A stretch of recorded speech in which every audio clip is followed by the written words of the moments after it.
Hello, I'm Jeremy Jenkin, and today I'll be talking about an amazing place called Taiwan.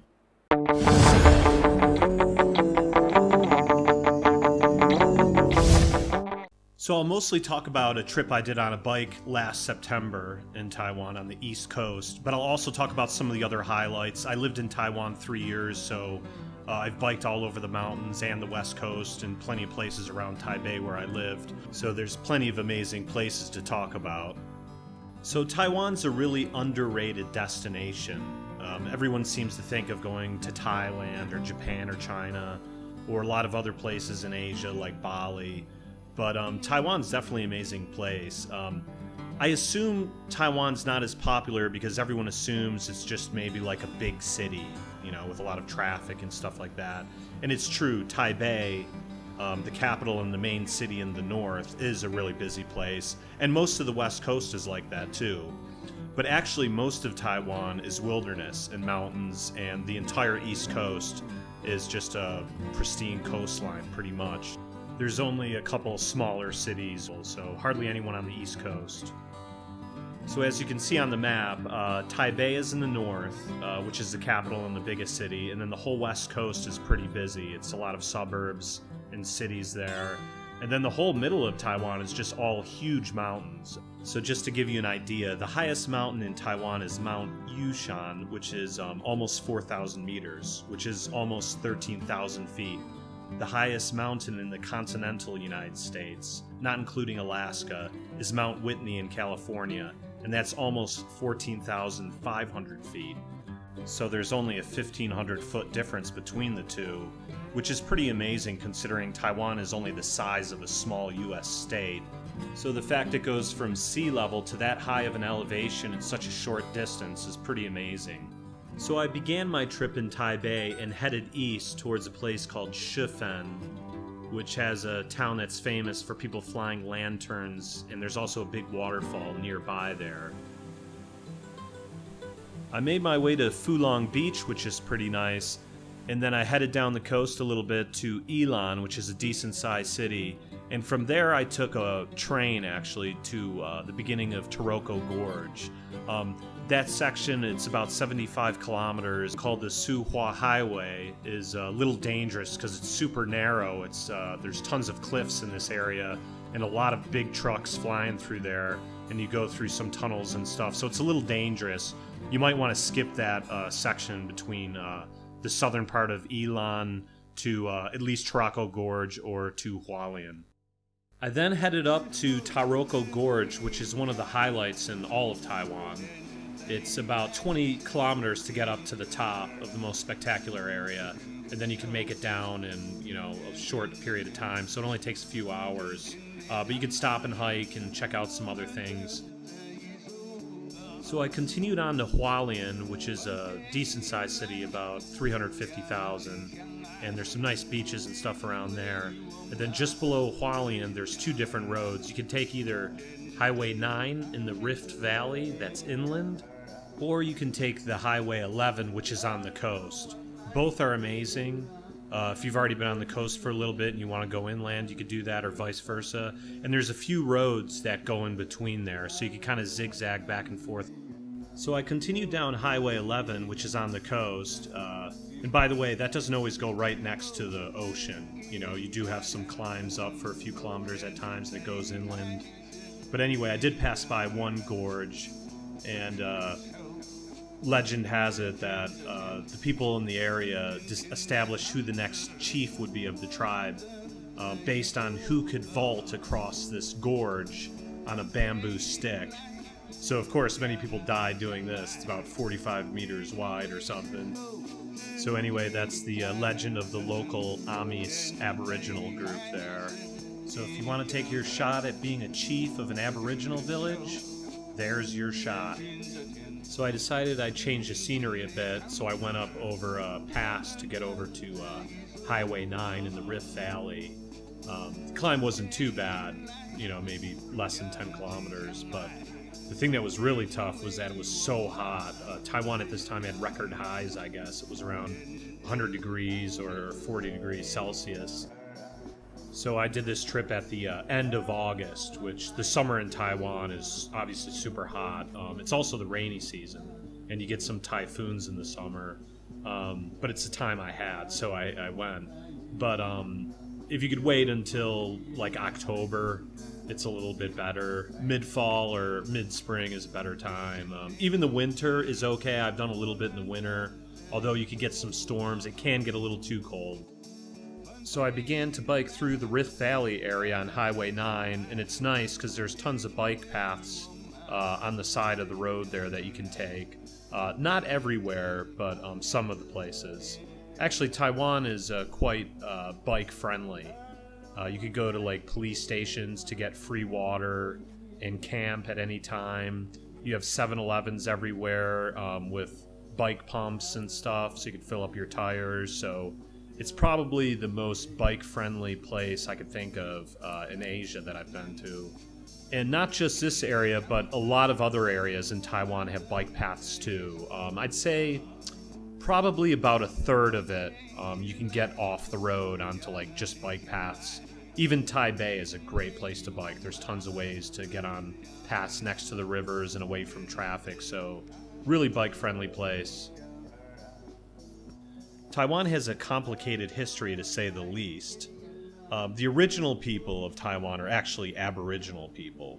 So it was only a few hundred years that people from other countries started coming. And the Dutch were here in the 17th century and took over parts of the south near Tainan. And around this time in the 17th century is when more Chinese came from Fujian and Guangdong.